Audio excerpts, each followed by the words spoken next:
할렐루야. 오늘도 마가복음 말씀 가지고 함께 말씀 나누도록 하겠습니다.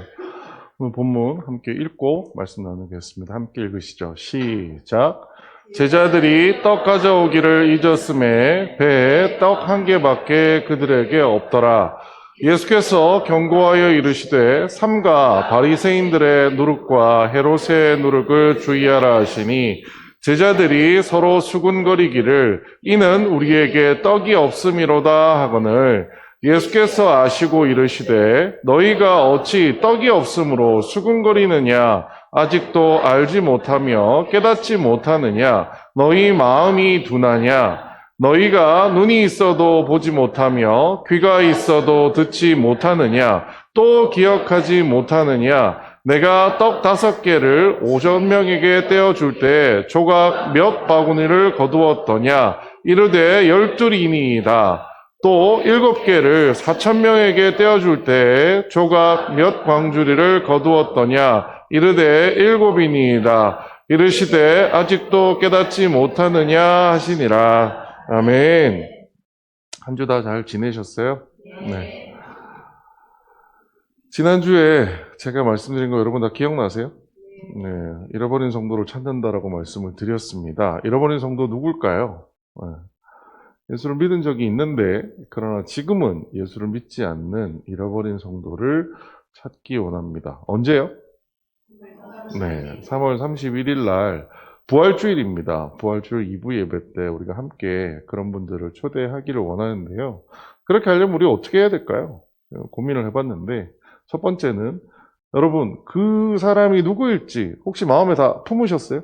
아, 나 이 사람 가까이 있으신 분들은 이 사람 해야겠다라고 생각하시는 분이 계실 텐데 주변에 너무 그런 분들이 많은 경우는 옆 사람하고 겹치지 않도록 겹치지 않도록 미리미리 찜하셔야 됩니다. 대상을 마음속에 품는 것이 첫 번째 필요하고요. 자, 두 번째는 대상을 위해서 기도하는 것을 시작해야 합니다. 대상을 품는다라고 해서 내가 이 사람 전도해야지 내가 마음 먹었다라고 해서 끝나는 건 아니고요. 두 번째는 그 사람을 위해서 그 사람과 접촉하기 전에 혹은 야 내가 내 마음에 너를 품었어 라고 얘기하기 전에 우리는 먼저 뭘 해야 되느냐? 대상을 위해 기도를 시작해야 됩니다. 자, 세 번째는 식사로 함께 해야 됩니다. 차나 식사 뭐든 좋습니다. 우리 가족이다. 그럼 밥 먹을까? 뭐 이렇게 해서 집에서 먹는 것보다 밖에서 드시는 걸 추천드립니다. 차든 식사든 왜 예수님도 배고픈 자들에게 밥 먼저 주는 게 중요하셨다고. 그래서 조금 전에 우리가 읽었던 말처럼 5병이여 7병이여 이런 일을 행하셨던 것처럼 여러분이 마음에 품으셨다면 이 기간 중에 최소한에 한 번 혹은 2번 정도는 이들과 함께 식사를 나눌 수 있는 혹은 차를 함께 할 수 있는 시간들을 가지시기를 부탁드리겠습니다. 그리고 마지막 부활절 2부 예배 때 초대하셔서 함께 이 자리에서 함께 예배 드릴 수 있도록 함께 해주시면 좋을 것 같습니다. 여러분 다 이렇게 해주실 거죠? 네, 그래서 이렇게 해주실 거라고 믿고 함께 저도 기도하며 나아가도록 하겠습니다. 여러분 지난주 어떠셨어요? 2024년도에도 1월이 이제 거의 다 갑니다. 그렇죠? 지난주 여러분 어떠셨어요? 저는 지난주가 솔직히 말씀드려서 지옥 같은 한 주였습니다. 왜냐하면 제가 있는 회사에 이런 일이 있었습니다. 2024년도 연봉 협상 주간이었습니다. 물론 제가 월급 주는 거 아닙니다. 제가 또 윗사람하고 제 월급 얼마 주실 거예요? 이렇게 하는 게 아니라 대표님이 결정한 연봉을 저한테 직원들한테 통보하라고 얘기를 해서 직원들한테 너 올해 연봉이 이만큼이야 사인해. 그러면 어떻게 할 것 같으세요? 직원들이 연봉 계약서에 사인을 할까요? 안 합니다. 그리고 슬쩍 찾아옵니다. 와서 제가 왜 요것밖에 못 받나요? 부터 시작해서 정말 일주일 내내 죽는 줄 알았습니다.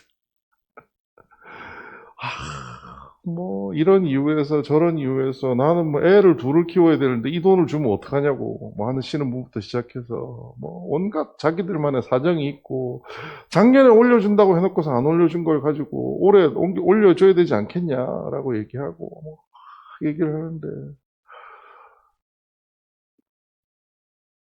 저도 예전에 연봉 협상을 한 적이 있는데 야, 우리 팀장이 이런 느낌이었구나라는 생각을 이런 경험은 사실 처음 해봤습니다. 네. 한편으로 저는 이제 중간에 껴있는 사람으로 양쪽 입장이 다 보이더라고요. 우리 대표가 이만큼 월급을 주겠다라고 얘기하는 대표의 마음도 알 것 같고 직원들의 마음도 알 것 같고 정말 제 눈으로 이걸 본 것 같았어요. 안 나갈 만큼 주고 안 잘릴 만큼 일한다. 이만큼 줄 거면 저 일 안 할 거예요. 뭐 우리 대표도 야, 이 정도 주면 나가진 않지 않겠어? 그러니까 서로가 서로에게 최소한의 것을 뭔가 주기 위해서 애를 쓰고 있는 모습을 보았습니다. 그들 얘기하기로는 이게 중소기업이라서 뭐 이런 거 아니냐라고 얘기하더라고요. 근데 솔직히 제가 예전에 대기업을 다닐 때도 뭐 그렇게 큰 차이는 없었습니다. 뭐 이렇게 많이 준다? 고용당해서 일하는 입장에서 많이 받는다고 여러분 생각해 보신 적 있으세요? 어떠세요? 삼성전자에서 인센티브 뭐 3,000%를 줘도 맨날 모자란다고 합니다. 여러분 3,000%면요 3년치 연봉입니다. 그런데도 맨날 모자란다고 얘기합니다. 회사는요, 회사에 있는 HR하고 얘기해보면 HR들은 항상 그들이 하는 일에 비해서는 항상 너무 회사가 많은 걸 주고 있어서 회사가 손해본다는 얘기를 또 엄청 합니다. 들으면서 일주일 내내 참 뭔가 약간 중간에 끼어가지고 이것도 아니고 저것도 아니고 참 마음으로 감정적으로 힘든 시기를 지난 한 주에 보냈습니다. 그러다가 문득 생각이 나더라고요. 2010년도? 제가 SK 다닐 때였었으니까 2010년도, 2011년도 이때쯤이었을 겁니다. 그때 신문에, 그러니까 TV에 어떤 게 나왔었냐면 전 세계에서 직원들이, 그러니까 미국에서 직원들이 가장 다니고 싶은 회사를 뽑았대요. 여러분 어딜 것 같으세요? 한 10년 전쯤에, 한 15년 전쯤에 미국 사람들이 가장 다니고 싶은 회사 어딜 것 같으세요? 지금 막 생각하면 뭐 애플, 구글, 뭐 마이크로소프트 뭐 이런 회사 떠오르지 않으세요? 10년 전에는 여러분 이런 회사가 미국의 모든 직원들이 다니고 싶은 회사 1위였답니다. 혹시 여러분 이런 회사 들어보셨어요? 세스라고 하는 회사, SAS, 세스라고 하는 회사.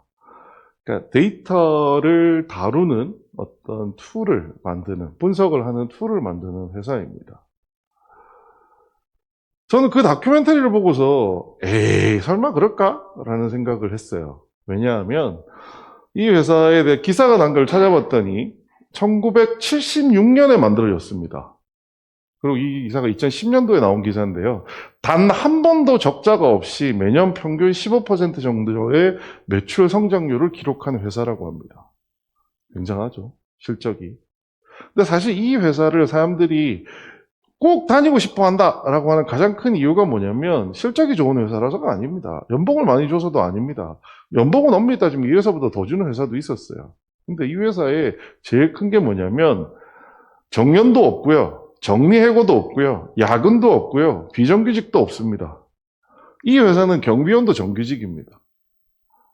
이 회사는 운전수도 그거직이고요. 더 놀라운 게 이겁니다. 다큐멘터리에. 여러분, 수영장 있는 회사 보셨어요? 요즘 가끔 판교에 가면 있습니다. 피트니스 센터, 회사 안에 운동할 수 있는 시설이 있는 회사는 본 적이 저도 있어요. 우리나라에도. 그런데 회사 안에 병원이 있고요. 회사 안에 유치원이 있고요. 회사 안에 심리상담소가 있고요. 회사 안에 세탁소가 있고요. 회사 안에 미장원이 있어요. 여러분, 이런 회사 상상이 되세요? 이 회사에 더 놀라운 게 뭔지 아세요? 입사를 하면 제가 그래서 이 회사를 다닌 이 회사 출신의 박사님 한 분하고 같이 일을 한 적이 있어서 그 당시에 SK텔레콤 다니던 그분한테 물어봤어요. 아니 박사님 진짜 세스라는 회사가 그런 회사예요? 그랬더니 다큐멘터리에서 본 건 아무것도 아니라는 거예요. 그래서 왜요? 어떻길래요? 그랬더니 입사를 딱 하면 처음에 회사에서 이메일이 하나 딱 날라오는데 이메일을 클릭을 딱 하면 뭐를 고르라고 하냐면 주거의 형태를 고르라고 한답니다. 주거의 형태. 이게 무슨 말일까요? 집을 줍니다. 근데 아파트에 살래? 아니면 주택에 살래? 주택도 뭐 이런 뭐가 있는 사람들이 많이 모여 있는 주택에 살래? 아니면 별장같이 혼자 떨어지는 데 살래? 이걸 물어본대요. 뭐 직급에 따라 큰 집 주고 작은 집 주고 이런 거 없습니다. 그냥 고르면 그 집 가서 산대요. 끝내주죠. 상상이 되세요? 아침에 우리는 말하면 회사 버스 같은 차가 집 앞으로 데리러 온답니다. 그래서 회사 차를 타고 그때부터 얘네들은 회사를 캠퍼스라고 불렀는데 회사 안으로 딱 들어오고 나면 아무것도 돈을 안 냅니다. 그런데 더 놀라운 건 그 버스에 누가 같이 타는 줄 아세요? 아이들이 같이 탑니다. 그래서 그 버스에 아이들이 같이 타서 어디를 가느냐? 유치원에 탁 데려다 줍니다. 아빠는 회사로 가고 그 버스를 타고 아이들은 유치원에 갑니다. 회사에서 일을 합니다. 그러다가 중간에 애를 보고 싶다. 그럼 그냥 애 보러 유치원 갑니다. 아무도 그거 가지고 뭐라고 안 한대요. 오늘 몸이 아파요. 그럼 휴가 내고 그냥 쉰답니다. 여러분 이런 회사 들어보신 적 있으세요? 저는 다큐멘터리에 보고 좀 과장이다. 이런 회사가 어딨어 그랬는데 정말 그 회사 일하다 온 사람한테 제가 물어봤어요. 아무것도 안 한대요. 아무것도. 그러니까 아무것도 회사가 나한테 강요하는 게 없고요. 이 회사 안에 들어가면 정말 모든 걱정이 다 없어진답니다. 여러분 미국의 사립학교 애들 얼마나 비싼지 혹시 아세요? 우리로 말하면 중고등학교 갈 때쯤 되면 애들이 사립학교로 간다고 합니다. 여기는 안에는 유치원, 초등학교 정도밖에 없대요. 그럼 이제 밖에 이제 학교로 가는데 부모들이 사립학교를 보내려고 하면 뭐 1년에 한 4천만 원? 5천만 원 정도가 들어간답니다. 근데 그 돈을 회사가 다 지원해 준대요. 상상이 되세요? 월급 제외입니다. 월급 제외하고 그렇게 해준대요. 상상이 되세요? 이 회장님이 TV에 나와서 인터뷰를 하는데 이렇게 얘기하더라고요. 직원이 행복해야 고객도 행복하다. 이런 얘기를 하면서 자기 회사에서 일하는 동안에는 뭐가 되더라도 직원들이 걱정하지 않고 일만 할 수 있게 만들어주는 게 이 회사의 모토랍니다. 그러다 보니 이 회사에 들어가면 사람들이 안 나간대요. 안 나간대요. 제가 만났던 SK텔레콤에서 일하던 그 박사님도 사실은 죽어도 안 나오려고 그랬는데 부모님이 편찮으셔서 어쩔 수 없이 한국에 모셔야 되는 바람에 한국으로 나왔대요. 여러분 SK텔레콤 하면 굉장히 우리나라에서 좋은 회사잖아요. 그분의 표현을 무슨 이런 이따위 회사를 사람들이 다니냐고 얘기를 하더라고요. 그래서 왜요? 그랬더니 저기는 모든 게 다 그랬는데 그리고 그 회사를 다닌다는 게 얼마나 큰 자부심인지 몰랐대요. 내가 세스 다녀요 라고 얘기하면 사람들이 우와 그 좋은 회사를 네가 다니냐 라고 얘기할 정도로 사람들은 이 회사를 다니는 사람에 대해서 엄청나게 부러워했답니다. 왜요? 일만 열심히 하면요 나머지 모든 것에 대해서 책임을 져줬기 때문입니다. 세스라는 회사에 다닌다는 것은 모든 걱정을 누구한테 맡겨요? 회사한테 맡기면 됩니다. 그리고 그들이 할 일은 뭐예요? 일만 열심히 하면 됩니다. 지금은 세스라는 회사가 어떻게 되는지 최근에 제가 찾아보지 못했는데 제가 이 회사에 대해서 2010년도까지만 하더라도 정말 엄청난 매출을 내는 회사였습니다. 근데 놀라운 건 몇천억 대의 매출인데요. 전체 직원이 100명이 안 됩니다. 어느 정도인지 아시겠어요? 몇천억 대 매출을 내는 회사인데 본사의 직원이 100명이 채 안 됩니다. 그만큼 소수의 사람이 엄청난 매출을 내는 효율성이 엄청나게 뛰어난 회사였다라는 거죠. 지난주 한 주 보내다가 제가 이 회사를 떠올리며 그런 생각을 했습니다. 세스라는 회사를 다니는 친구들은 내가 만약에 세스라는 회사를 다녔다면 참 이런 부적절한 연봉 협상이라는 과정도 없이 사람들하고 행복하게 지낼 수 있지 않았을까라는 생각을 하게 된 것 같습니다. 그러다 문득 그런 생각을 했습니다. 여러분, 예수를 믿는다는 건 어떤 걸까요? 한편으로 생각하면 예수를 믿는다는 것도 이런 것 아닐까요? 그런데 실제 우리는 어떻게 살고 있을까요? 오늘 본문을 통해서 예수를 믿는다는 것이 무엇인지 예수님께서 해주신 가르침을 통해서 다시 한번 상기하는 시간을 갖고자 합니다. 자, 오늘 시작할 때 이렇게 합니다. 제자들이 떡 가져오기를 잊었음에 배에 떡 한 개밖에 그들에게 없더라 라는 말로 시작을 합니다. 여러분 어디 여행을 가는데 뭔가 챙겨야 될 것들 많이 챙기시죠? 근데 그 중에 뭔가를 차가 이미 출발했어요. 그래서 1시간 좀 지나갔습니다. 그런데 집에 그걸 두고 온 게 1시간 지나서야 생각이 나요. 그때부터 여러분 마음은 어떻게 되나요? 온통 모든 생각이 그 생각으로 가득 차 있습니다. 삶의 태도를 결정하는 중요한 요소가 사실 우리는 인생의 목적이었으면 참 좋겠는데 실제 우리가 살다 보면 우리를 결정하거나 우리를 휘감는 가장 중요한 게 뭐냐? 결핍일 때가 많습니다. 우리에게 발생한 문제일 때가 많습니다. 와이프랑 신혼여행 갔을 때요. 첫날 외국인한테 사기를 당했습니다. 그래서 한 20만 원 정도 되는 돈을 날렸어요. 신혼여행 좀 길게 가서 한 열흘쯤 갔었는데 까짓 거 인생이 한 번밖에 없는 신혼여행인데 한 20만 원 좀 날리면 어때요? 그쵸? 제가 대한민국으로 다시 입국하는 날까지 그 생각이 머리에서 떠나지 않아가지고 저희 와이프가 아직도 저한테 그 얘기를 합니다. 아유, 이 쫌생아.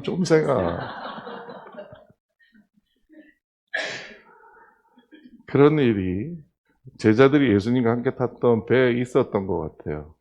뭔가 떡을 가져왔어야 되는데 떡을 놔두고 왔네 라는 생각을 제자들이 하고 있을 때였어요. 자, 근데 예수님께서 때마침 이런 가르침을 주십니다. 예수께서 경고하여 이르시되 삼가 바리새인들의 누룩과 헤롯의 누룩을 주의하라 하시니 가끔 성경을 읽다가 내가 유대인이면 참 좋았을 텐데 라는 생각을 할 때가 있어요. 왜냐하면 그네들의 언어를 제가 바로 알고 있다면 좀 더 이해가 쉬웠을 텐데 라는 생각을 많이 하게 되는데 오늘 본문도 비슷합니다. 자, 마태복음에는 바리새인과 헤롯이 아니라 바리새인과 누구요? 사두개인으로 되어 있습니다. 똑같은 구절에. 자, 그러면 바리새인, 헤롯당, 사두개인의 누룩이라고 하는 것은 도대체 뭐를 의미하는 걸까요? 여러분, 누룩은 뭔가요? 곰팡이입니다. 그렇죠? 네. 우리는 누룩과 곰팡이를 다른 단어로 씁니다. 그렇죠? 빵에 곰팡이가 쓰면 먹을 수 있어요? 없어요? 없어요. 근데 빵을 만들려면 뭐가 있어야 돼요?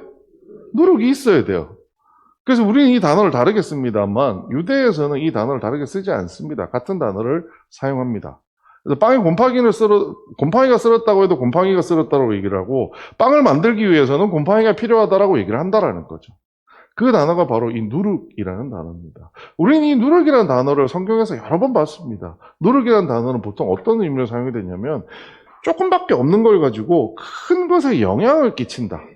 그리고 누룩이 처음에 딱 들어가면 곰팡이가 처음에 빵에 피면 조그마한 끝에서 피기 시작하다가 시간이 지나면 어떻게 돼요? 온 빵을 뒤덮는 것처럼 이것들이 점점 자라난다. 막 여러 가지 의미로 이 누룩이라는 단어가 사용이 됩니다. 그러다 보니 사실 예수님께서 지금 말씀하셨던 사두개인과 바리새인의 누룩을 조심해라라고 했을 때 저 누룩이 어떤 의미인가에 대해서 학자들마다 굉장히 여러 가지 의견이 있습니다. 그러다가 이번에 성경 연구를 하다가 깜짝 놀란 사실이 하나 있는데요. 이 당시에 예수님이 사람들과 대화하면서 썼던 언어가 뭐냐면 아람어라고 하는 언어를 쓰셨다고 해요. 자, 근데 그 아람어라고 하는 곳에 이 누룩이란 단어를 발음하는 방식이 어떤 단어와 똑같대요.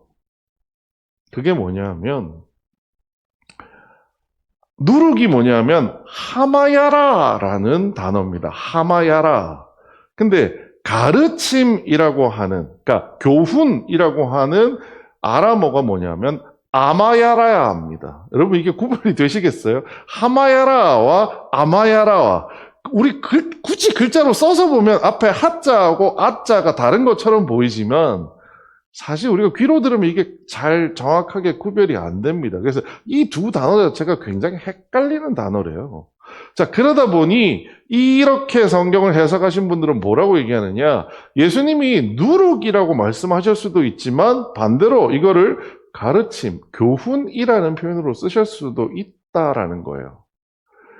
바리새인의 가르침과 헤롯 땅의 가르침을 주의하라라고 예수님께서 말씀하셨다는 거예요. 오늘은 그 누룩의 특별한 그런 의미들은 다 빼고요. 그냥 가르침이라고 해석해서 보겠습니다. 여러분, 바리새인의 가르침과 헤롯 땅 혹은 사두개인의 가르침은 어떻게 다른 걸까요?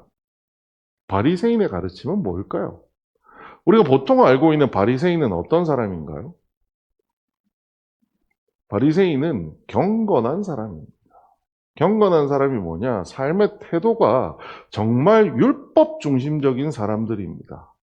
물론 우리는 성경에서 읽을 때 바리새인들이 굉장히 예수님한테 혼이 많이 나는 것을 보다 보니 바리새인이 나쁜 사람인 것처럼 얘기를 하지만 사실 바리새인들이 주장하는 내용들은 뭐냐면 율법대로 살아야 한다라는 겁니다. 그게 좀 과해진 것이 문제인 거죠. 자, 그런데 바리새인들이 주장하는 삶의 방법론은 율법대로 살아야 한다는 거지만 사실 바리새인들이 율법대로 살아야 한다라고 주장하는 그들의 목적이 무엇이었을까요? 바리새인들이 가르쳤던 것의 방법론은 율법대로 살아야 한다입니다. 그런데 바리새인들이 가르쳤던 왜 율법대로 살아야 하냐라는 거예요. 왜? 사실 그게 더 중요한 가르침이거든요. 바리새인들이 그 당시 다른 일반 유대 백성들에게 가르칠 때 그들을 가르치는 최종적인 목적이 뭐였냐 하면 로마를 무력으로 무너뜨리고 정치적으로 해방하자라는 거예요. 바리새인들이 율법대로 산 가장 큰 이유가 뭐냐면 그들이 기다리는 게 누구예요? 메시아입니다. 그들이 생각하는 메시아는 다윗 왕과 같은 사람을 떠올렸습니다. 그래서 다윗 왕과 같은 메시아를 우리가 이렇게 경건하게 살면 하나님께서 보내주실 거야. 그러면 다윗 왕과 같은 메시아가 와서 그 옛날 다윗 왕처럼 주변에 있는 외세, 로마와 같은 자들을 다 물리치고 우리를 해방시켜 줄 거야. 그게 우리가 경건하게 사는 목적이야. 라고 얘기하는 것이 바리새인의 누룩, 바리새인의 가르침이었다는 거죠. 반면에 헤롯 땅과 사두개인이라고 표현된 마태복음의 말씀은 공통점이 있습니다. 사두개인과 헤롯 땅의 공통점은 둘 다 뭐냐? 귀족들입니다. 그들은 정치적으로 해방되는 거 이런 거에 대한 큰 관심 없었습니다. 내가 이미 귀족이에요. 그럼 어떻게 하고 싶어요? 지금 있는 그대로 그냥 잘 살았으면 좋겠어요. 근데 우리나라가 망하는 건 안 되니까 그냥 계속해서 잘 살았으면 좋겠다라고 생각하는 것이 헤롯 땅과 사두개인의 누룩입니다. 헤롯 땅과 사두개인의 누룩, 그 가르침이라고 하는 것이 뭐냐? 정리해보자면 로마에 기대서 세속적인 부흥을 기대하는 것이 그들의 삶의 목적이었습니다. 그들의 가르침의 가장 중요한 바였습니다. 그들은 로마로부터 해방되는 거 원하지 않았습니다. 왜요? 여러분, 헤롯 왕이라고 하는 사람을 누가 왕으로 세워줬는지 아세요? 로마가 세워준 겁니다. 그들은 로마의 적대국이 아니에요. 사두개인들도 사실 마찬가지입니다. 권력에 빗대어서 권력에 기대가지고 계속해서 그 잘 삶이 유지되었으면 좋겠다라고 생각하는 것이 사두개인과 헤롯 땅의 생각이었습니다. 바리새인은 정치적인 해방을 원하고요. 사두개인은 세속적인 부흥을 원한다고 합니다. 여러분 이거 어디서 많이 본 것 같지 않으세요? 그리고 그것에 대해서 예수님은 뭐라고 얘기하시느냐? 주의하라. 이것이 중요하지 않다. 이것은 우리가 경계해야 될 가르침이고 우리가 경계해야 될 누룩이라고 이야기하신다는 거죠. 예수님의 관심은 정치적인 해방이나 세속적인 부흥에 있지 않았다라는 겁니다. 근데 여러분, 정치적인 해방, 세속적인 부흥 어디서 들어보셨어요? 어디서 들어보셨어요? 우리 조금 있으면 뭐 합니다. 뭐 할까요? 선거하죠? 네. 우리나라에 보면 빨간색이 있고요. 파란색이 있습니다. 그렇죠? 빨간색 당이 원하는 게 뭐예요? 그대로 유지되면 좋겠다라는 거예요. 부흥했으면 좋겠다는 거예요. 이대로 잘 살았으면 좋겠다는 거예요. 소위 말하는 보수의 가치라고 얘기하는 것이 여기 있지 않나요? 반면에 파란색이 있는 사람들은 뭐라고 얘기하나요? 뭔가 해방돼야 된다라고 얘기합니다. 가난한 자들이 뭔가 해방돼야 된다고 뭐가 돼야 된다라고 얘기를 합니다. 그렇지 않나요? 여러분 이제는 잘 아시겠지만 저는 개인적으로 별로 정치에 대한 관심이나 정치에 대해서 뚜렷한 어떤 한쪽이다라고 얘기하는 것은 없습니다. 근데 예수님조차도 감사하게도 뭐라고 얘기하시느냐? 주의하라고 얘기하십니다. 여러분은 어느 쪽이세요? 빨간 쪽이세요? 파란 쪽이세요? 어느 쪽이었든 괜찮습니다. 예수님의 관심은요, 빨간 쪽도 파란 쪽도 아니시라는 겁니다. 오히려 저 빨간 쪽과 파란 쪽에 얘기하는 사람들의 가르침을 두고 예수님이 뭐라고 얘기하셨느냐? 주의하라라고 가르치신다는 거죠. 주의하라. 자, 그렇게 예수님께서 가르침을 탁 주신 다음에 제자들이 웅성거리기 시작합니다. 제자들이 서로 수군거리기를 이는 우리에게 떡이 없음이로다 하거늘. 자, 이게 무슨 말이냐. 저도 이 구절을 한참을 읽어봤어요. 무슨 소리지? 그래서 저는 제가 유대인이었으면 좋겠다라고 생각을 했는데요. 왜 누룩 얘기를 하고 있는데 갑자기 떡이 없다는 소리를 할까라고 가만히 생각을 해봤더니 실제 유대인들 사이에서는 저 누룩이라는 단어가 빵을 뜻하기도 했답니다. 저 누룩이라는 단어 자체가 빵을 뜻하기도 했대요. 자, 무슨 얘기냐? 예수님이 제자들이 배에 탔는데 아까 뭐가 걸렸어요, 이제 마음에? 뭘 두고 왔어요? 빵을 두고 왔어요. 빵을 가져왔어야 되는데, 그걸 안 가져온 거예요. 그럼 머릿속에 온통 무슨 생각만 있어요? 신혼여행을 갔는데, 고작 20만원 잊어버린 거 가지고, 신혼여행 끝날 때까지 머릿속에 뭐만 있어요? 돈 20만원만 있는 거예요.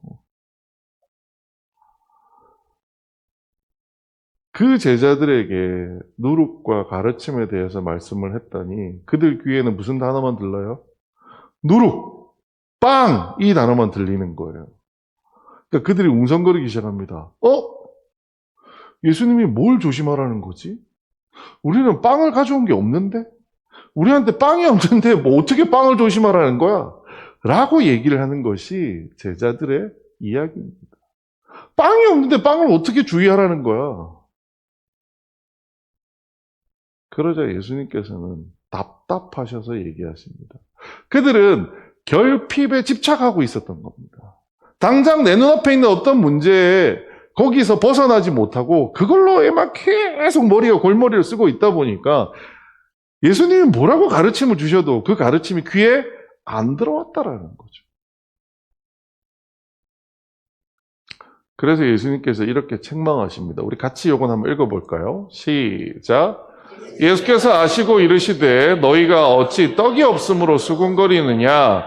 아직도 알지 못하며 깨닫지 못하느냐? 너희 마음이 둔하냐? 너희가 눈이 있어도 보지 못하며 귀가 있어도 듣지 못하느냐? 또 기억하지 못하느냐? 예수님께서 책망을 하시는데요. 너 모르냐? 너 못 보냐? 너 못 듣냐? 야, 어떻게 너는 눈이 있는데도 안 보이고, 너는 귀가 있는데도 안 들리고, 아니, 생각이 있는데도 어떻게 깨닫지를 못하냐. 뭘 얘기하실까요? 제자들은 도대체 뭘 못 보고, 뭘 못 듣고, 뭘 깨닫지 못하는 걸까요? 간단합니다. 제자들의 모든 관심은 자기들이 챙기지 못한 빵, 내 앞에 있는 결핍, 내가 가지고 있는 문제에 온통 다 들어가 있는 거예요.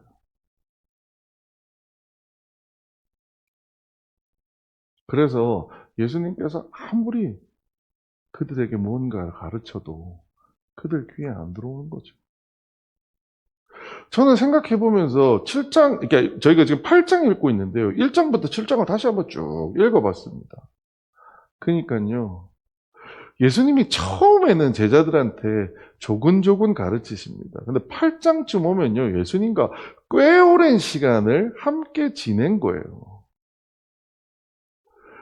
예수님이 제자들을 데리고 다니시면서 야, 이런 게 중요한 거다, 저런 게 중요한 거다, 이거 중요한 거 아니다라고 수도 없이 가르치셨어요.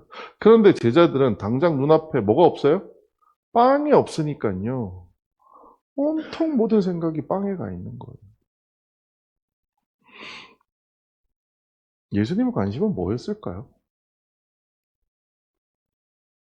제자들이 바라보지 못한, 제자들은 듣지 못했던, 제자들이 깨닫지 못했던 예수님의 관심은 뭘까요? 같이 한번 읽어보겠습니다. 시작. 이르시되 때가 찼고 하나님의 나라가 가까이 왔으니 회개하고 복음을 믿으라. 아멘. 이 말씀이 언제냐? 여러분, 마가복음 몇 장 몇 절이에요? 1장 15절입니다. 뭐냐? 예수님께서 세례를 받자마자 처음으로 딱 하셨던 말씀이 뭐냐? 이겁니다. 예수님은 처음부터 지금까지 변함없이 예수님의 관심은 하나였어요. 뭔가요? 사람들을 구원하는 것에 있었다는 겁니다.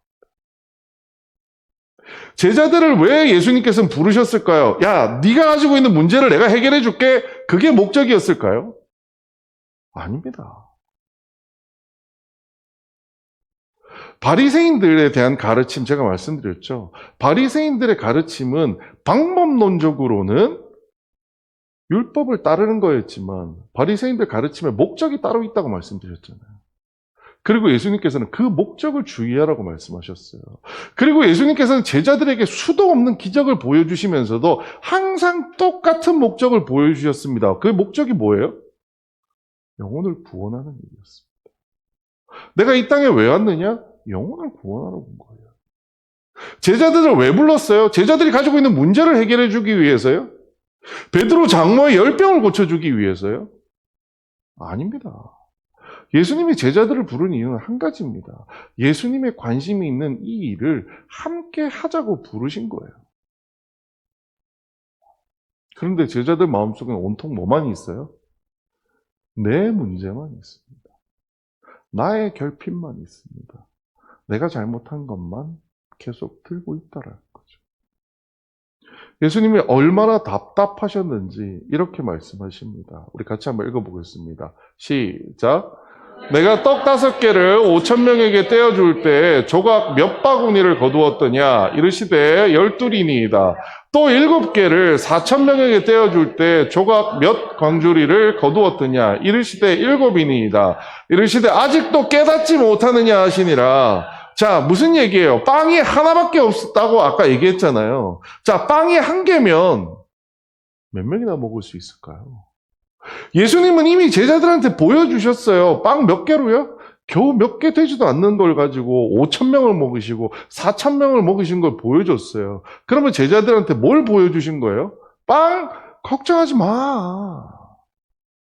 그거 걱정 안 해도 돼. 내가 빵 한 쪼가리라도 있으면, 아니 빵이 없다고 할지라도 내가 너를 배불리 먹여줄 수 있는 사람이야 라고 하는 거를 제자들에게 몇 번이나 보여주셨어요? 2번이나 보여주셨어요. 그런데 제자들은 여전히 뭐가 없으니 걱정이 돼요? 빵이 없으니 걱정이 돼요. 예수님이 오죽 답답하시면 뭐라고 얘기하시냐? 아직도 깨닫지 못하겠느냐라고 얘기하시는 거죠.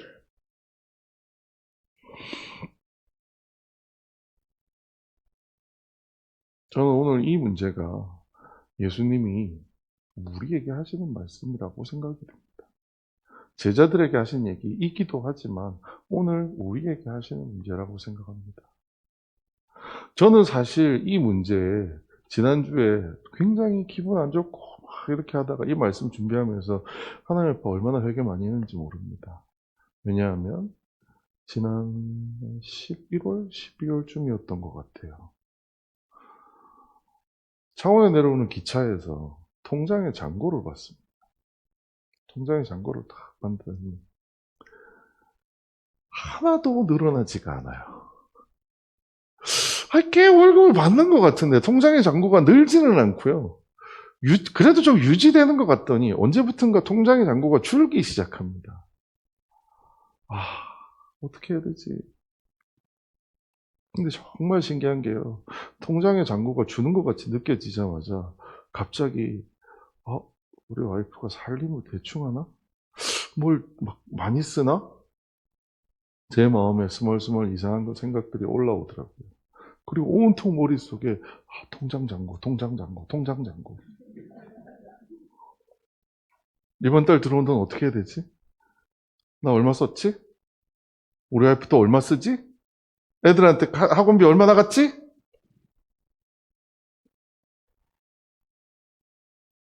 이야, 한 3주를 그런 것 같아요. 한 3주 정도를 통장 잔고를 붙잡고서, 그때는 기도 제목도 그거였어요. 하나님, 너무하시잖아요. 이렇게 했는데 통장 잔고가 이게 뭐예요? 뭘 좀 주세요. 3주쯤 지났을 땐가 하나님 제 마음에 너무 평안한 마음을 주시면서 내가 너 필요할 때 안 주디? 라는 마음을 저한테 주시더라고요. 너 필요할 때 안 주디? 야, 지금 생각해봐. 너한테 뭐가 필요한데? 필요할 일 아무것도 없잖아. 그래서 네가 애들 학원비를 못 내냐, 뭐가 없기를 하냐, 집이 없어서 길바닥에 나서기를 하냐. 왜 자꾸 필요하지도 않은 돈이 통장에서 늘어나기를 자꾸 원하는 거냐. 그리고 가만히 생각해 보니까 제 인생에서 저를 관여하시고 저를 이끌으셨던 하나님에 대한 생각을 다시 한번 그때 하게 되었어요. 하나님 맞네요. 생각해 보니까 제가 뭐 언제 제가 쌓은 돈 가지고 뭘 한 적 있나요? 기적적으로 하나님이 주신 돈으로 살았는데 내가 또 이거 돈 가지고 또 하나님에 대해서 너무 죄송합니다. 불과 한 달 전도 안 된 것 같아요. 여러분들은 어떠세요? 지금 여러분 앞에 아니요, 딴 거 다 필요 없고요. 그냥 우리의 기도 제목을 살펴보면 됩니다. 우리의 기도 제목이 뭔가요? 우리의 기도 제목이 영혼을 위한 기도 제목. 아까 우리가 처음 시작할 때 얘기 드렸던 것처럼 떠나간 성도들을 다시 찾기 위해 영혼을 위해서 기도하는 거라면 여러분 그것은 예수님의 관심에 따르는 삶입니다. 근데 우리의 기도 제목은 종종 어디에 많이 가 있어요? 가져오지 않은 빵에 우리의 기도 제목이 많이 가 있습니다. 설교 준비하면서 하나님께 그런 기도했어요. 하나님, 인간적인 회사 세스도 이렇게 해준다는데 예수 믿는 사람도 하나님 그렇게 좀 해주시면 안 돼요? 눈에 딱 보이게 그냥 그렇게 딱 해주시면 안 돼요? 어? 집도 딱 주시고 애들 교육비도 딱 주시고 하나님 그렇게 해주시면 안 돼요? 모르겠습니다. 하나님은 또 너무나 또 다른 크신 생각이 있으셔서 때에 따라서 우리에게 안 주시기도 하시는 게 하나님이기 때문에 저도 뭐라고 말씀을 못 드리겠습니다만 오늘 말씀을 통해서 예수님께서 우리에게 말씀해 주시는 것은 나의 관심이 예수님의 관심보다 더 앞섰을 때 예수님께서 우리에게 책망하는 목소리를 들려주시는 것 같습니다. 뭐라고요? 아직도 깨닫지 못하느냐. 우리에게 꼭 필요한 일이 있다면 하나님은 해결해 주십니다. 저는 제 살면서 물론 아버지를 통해서 간접 경험한 거지만 재정적인 건 물론이고요. 건강의 문제도 그렇고요. 어떤 경우에는 죽었다가 살아남는 경우도 봤기 때문에 여러분 하나님이 생각하시기에 우리에게 그것이 꼭 필요하다고 생각되시면 하나님께서는 우리를 위해서 해 주십니다. 인간적인 세스라는 회사가 주는 평안함과 안락함은 그래서 나온 형님, 그 박사님은 항상 하시던 말씀이 그거였어요. 그 좋은 데 있다가 나오니까 못 살겠어. 왜요? 어딜 가도 싫어. 어딜 가도 마음에 안 들어. 제가 기억하기로 지금 다시 미국 들어가 있어요, 그분. 예수 믿는 우리는 하나님 안에서 머물러야 하기는 하지만 그렇다고 해서 세상을 떠나서 살 수도 없잖아요. 하나님 우리에게 꼭 필요한 것들로 채워주시는 분이라고 믿습니다. 그것을 채워주시게 하기 위해서 우리가 고민해야 될 것은 여러분 여전히 나의 관심이 큰 거 알고 있습니다. 저도 그랬다니까요. 그리고 지금도 저에게 그런 문제들 생각들이 있습니다. 나의 관심에 대해 떠올리시겠죠. 하지만 우리 삶의 관심은 한 30%? 좀 많으면 50% 정도는 예수님이 관심 가지는 것에 대해서 관심을 가질 수 있다면 참 좋겠습니다. 예수님이 이렇게 말씀하셨습니다. 같이 한번 읽어볼까요? 시작. 아무것도 염려하지 말고 다만 모든 일에 기도와 간구로 너희 구할 것을 감사함으로 아뢰라. 아멘. 여러분, 구하십시오. 필요한 거, 여러분 빵을 놓고 왔다면요, 그 빵을 위해서 하나님께 구하십시오. 하나님은 여러분에게 그 놓고 온 빵을 눈앞에 갖다 주지 않을지는 몰라도 뭘 선물해 주신다고요? 감사함으로 아뢰면 이 뒷구절을 제가 안 적었는데 뭘 주신다고 했어요?